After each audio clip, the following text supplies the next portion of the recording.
しなみを揃えてゆこうお互いを信じ合う5人の仲間バルテス5に預けた命飛ぶぜ宇宙の果てまでもみんなの笑顔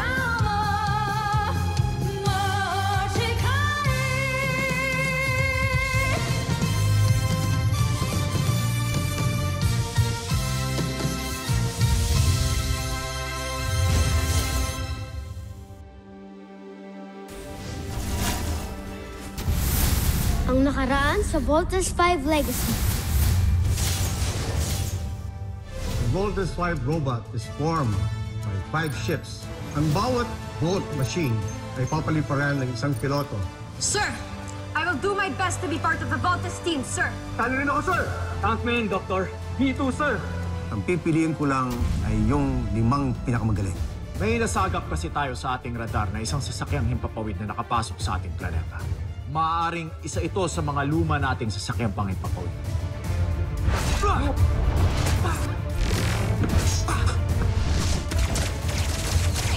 Sino kang dayo ka nang gugulo ka dito sa Kapitolyo ng Busan?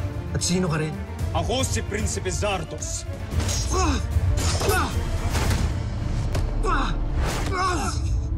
Hamsak! Habulin niyo siya! Kung may bago tayong kakampi.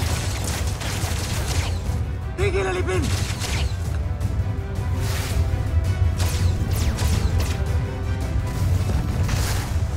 Sa aking palagay ay napatay ko ang alipin.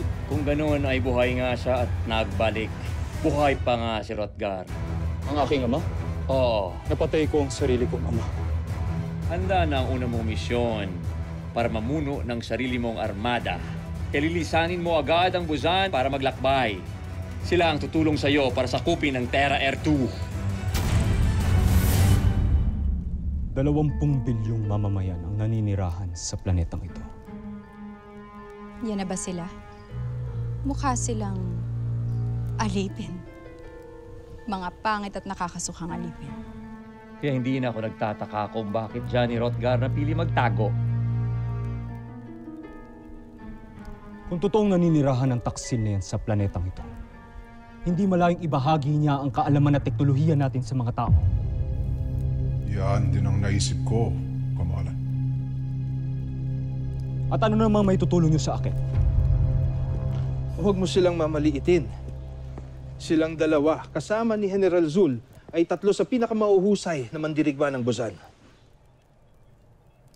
Si General Zul ay isang mahusay na inventor at siyentista na siya rin pumalit sa inyong ama noon bilang ministro ng agam. Dahil kay General Zul, kung kaya't marami tayong mga malalakas at mga makabagong armas ngayon, siya rin ang utak sa mga mandirigmang halimaw na ginagamit natin sa ating mga pananakot.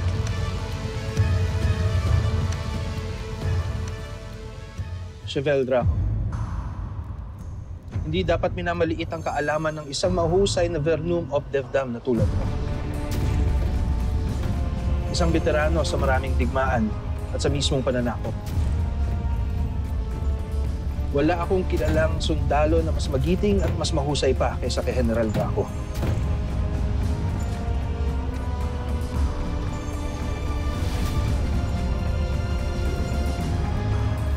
Guards and down!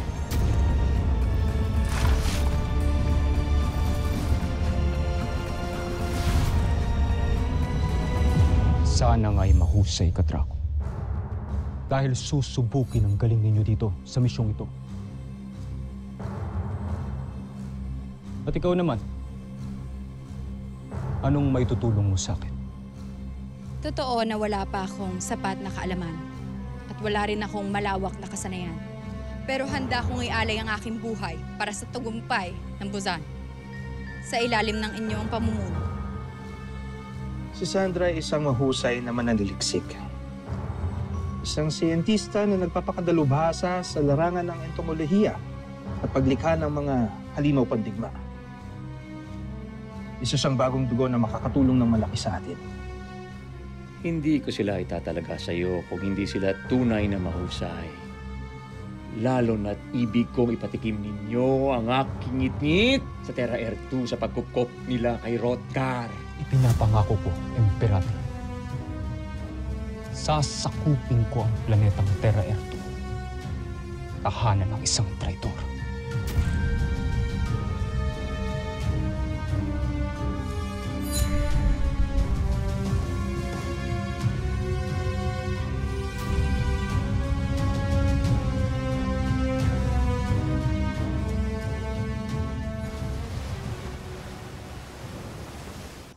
Ma, do you think human beings lang po ang nabubuhay sa buong universe? Do you believe in aliens, Mama? Do you? The universe is so big, Mama. I know totoo pong mga aliens. Mama! Nakita namin yung Voltes robot kanina. Grabe, ang laki. Parang almost complete na ata yun. Pwede nang sakyan. Voltes robot? Yes, Little John. Sabi ni Dr. Smith, yun ang ultimate weapon ng Earth. Pag nakita mo yun, grabe yung arrow. Ay, hindi ba? Itinuro ko sa inyo na ano man ang makita ninyo sa camp, hindi ninyo ikikwento. Ma, wala ko sinabi. Oo nga, Ma. May malaking voltage robot dun sa Camp Big Falcon. Anak, go study in your room. Bigyan kita ng exam mamaya, ha? Sige na. Ha? Hindi nga, voltage robot. Little John.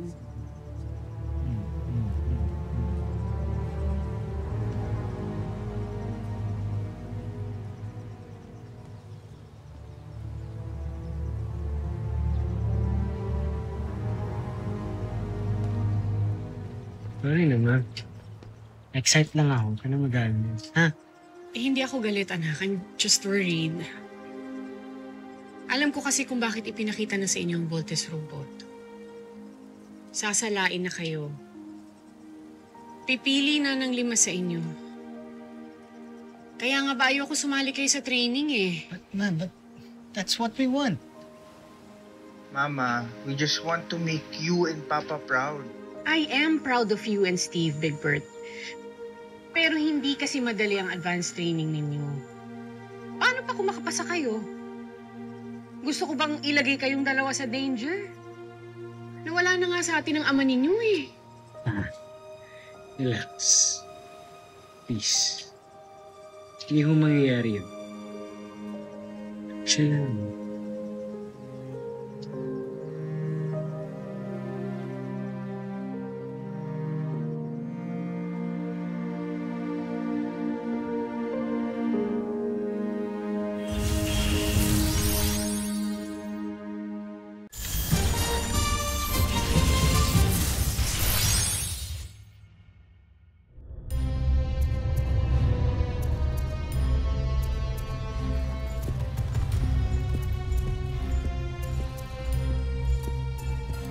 Jomfre, isang malaking karangalan na makasama kayo sa misyong ito.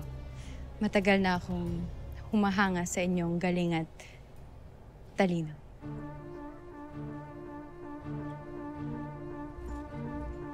Aralin niyong mabuti ang lahat ng ating kailangan malaman tungkol sa mga naninirahan sa planetang Terra Air 2. Ihanda niyo rin ang lahat ng kailangan para sa ating paglalakbay.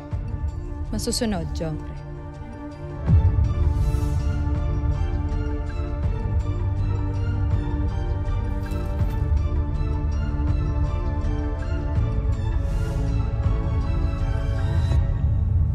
Trainees,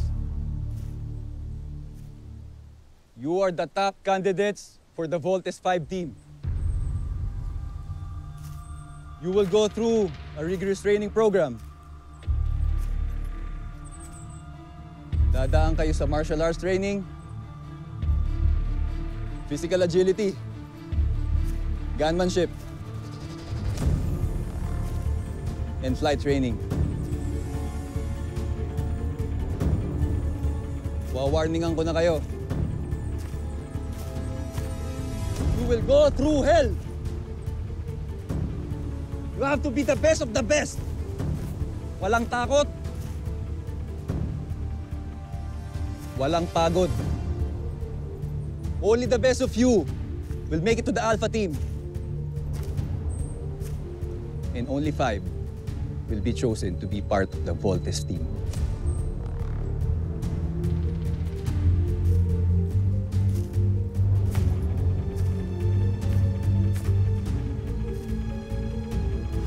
Are you ready for the drill?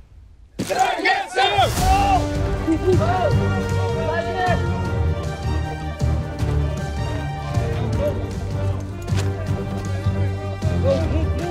Go, Armstrong!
Well, hello there, Little John. Kamusta na yung robot mo? Sabi ng mga kuya ko, may mas malaki daw na robot dyan sa Camp Big Falcon. Dr. Smith, pwede ko po bang makita yun? Kailangan ka munang humingi ng permiso sa mama mo. Ayokong awayin ako uli ni Mary Ann. Hindi po ako papayagan ni Mama. Bawal na nga po ako magpunta dyan, hindi siya kasama eh. It really sucks to be a kid. Well, I get you, Little John, but always remember, a mother will always be a mother. Kaya siguro masabuti, sundin mo na lang siya. But I want to be like my father, Dr. Smith. Like my brothers. Gusto ko rin po maging hero like Papa. Di ba sabi mo hero siya? Well, I know. Kaya nga siguro ganito kahigpit ang mama mo dahil she knows na meron kang dugo na isang hero. Pero Little John, mas mabuti magpalaki ka muna. And enjoy your childhood. And someday you will get a chance to prove yourself. Someday. All right?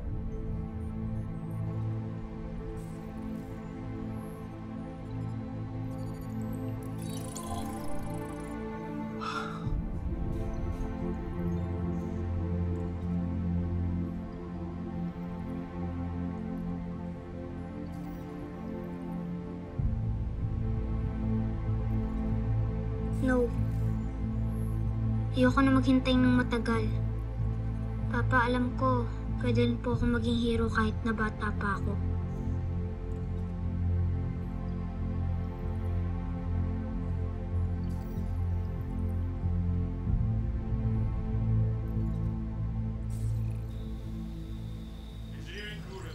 Tuloy-tuloy ang training ng mga bata. So far, so good. Hopefully, kayanin nila yung gagawin nila today. Kailangan nilang kayanin para matiyak natin kung sino sa kanilang karapat dapat maging part ng Voltes team. But anyway, how are we so sure na battle-ready na ang Voltes robot? Successful naman lahat ng mga test na ginawa natin, pero malalaman lang natin yan pag nakainkwentro ng Buzanian robot. Sana hindi tayo mabigo. But, siguro ito na yung perfect time para pakita ko sa'yo. Liga. Attention to the Chief Medical Officer. Please report to the Medical Bay 1.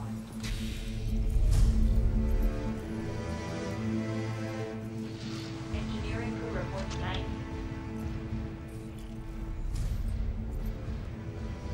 Totoo nga.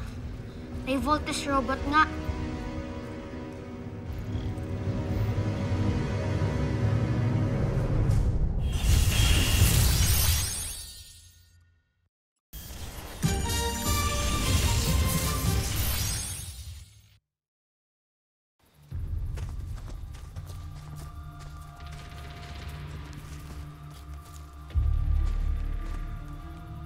Welcome to the final course of your training program. Wala naman ako nakikita obstacles dito, sir. Ano pang gagawin natin? Magpipiknik? Kainan? Nako, magaling ako dyan. Go ahead. Laugh. Tignan ko lang kung makatawa pa kayo ngayon. They are your challenge for tonight. Sila lang. Kayang-kaya.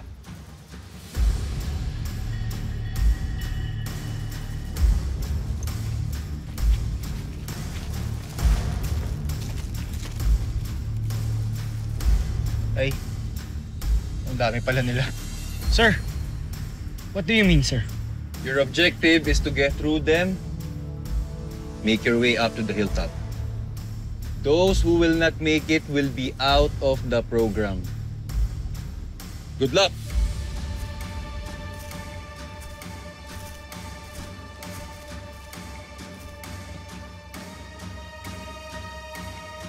Ava, kanalayo sa tabi ko, ah.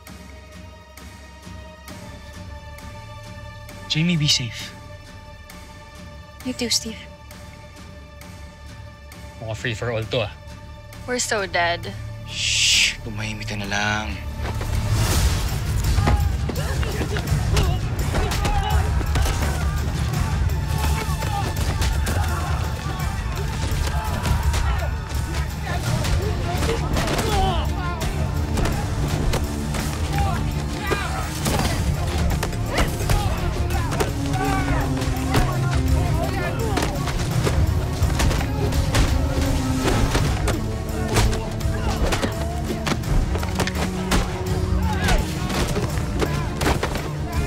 Let's go!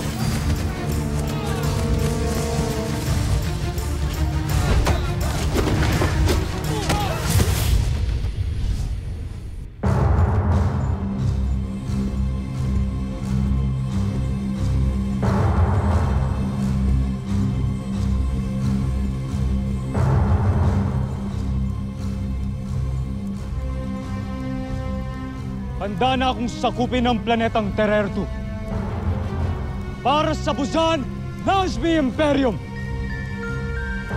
Paalam sa ngayon, Busan.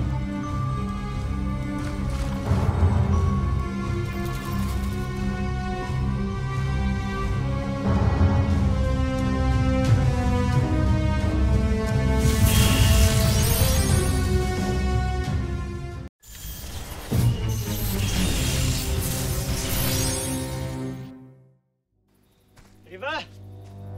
Saan kaya yan?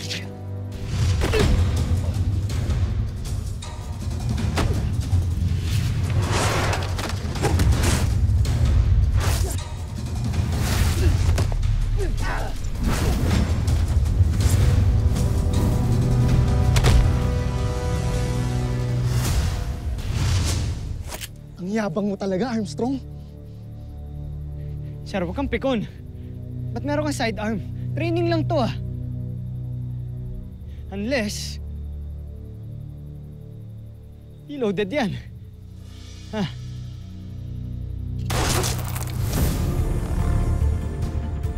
Sir, chill lang. Okay? Malma ka lang. Live ammunition yan. Pwede mo akong mapatay. Nasa training lang tayo. Relax. Okay, relax. Eh, sumuko ka na lang. No, sir. I have a mission to fulfill. Okay? Sabi ko na nga.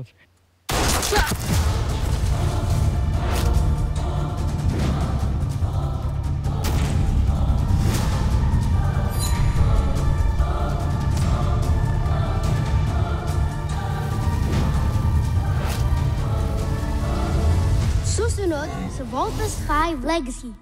Totoo po bang si Papa ang nakaisip ng robot na yun? Yes, anak. It's his. I want to be part of the Voltus team. I want to honor Papa. Maliit lang po ko pero my mind is not. Tinakot nais kong masakop ang planetang Terra-Erto. Ang sinasabing naging tahanan ng isang traitor na si Rogar. Just like Net, wala ka bang napansin na kakaiba sa kanila? May pinahihiwatig ka. The universe has something bigger in store for them. Meron silang destiny na kailangan i-fulfill. You could say it was written in the stars. Kami ho ni Big Bert, wala ho kaming sugat, wala kaming galos. Diba si Little John, no? Ang talino niya for his age, kung ano-anong naimbento niya. Ma, what's wrong with us? Why are we so different?